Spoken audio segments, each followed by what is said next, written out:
రాష్ట్రంలో మహిళలంతా జగన్ వెంటే ఉన్నారని, మే 13న జరిగే పోలింగ్ రోజున మహిళలంతా ఫ్యాన్ గుర్తుకు ఓటేసేందుకు సిద్ధంగా ఉన్నారని తెలుసుకున్న చంద్రబాబుకు ఓటమి భయం పట్టుకుంది. అందుకే మహిళలపై తన టీడీపీ కార్యకర్తల చేత దాడులకు తెగబడుతున్నాడు. మొన్న హోంమంత్రి తానేటి వనితపై దాడైతేనేం, నిన్న విజయవాడలో వైసీపీ మహిళా కార్యకర్తపై బోండా ఉమాకుమారుడు బోండా రవితేజ చేసిన దాడి కూడా దీనినే తెలియచేస్తుంది.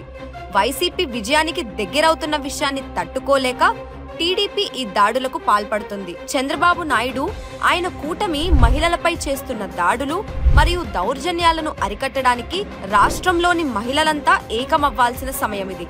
ఇందుకోసం మీరు చేయాల్సిందల్లా ఒక్కటే, మే 13న జరిగే ఎన్నికల్లో ఫ్యాన్ గుర్తుపై 2 ఓట్లు వేసి చంద్రబాబుకు శాశ్వత రాజకీయ సమాధి కట్టాలి.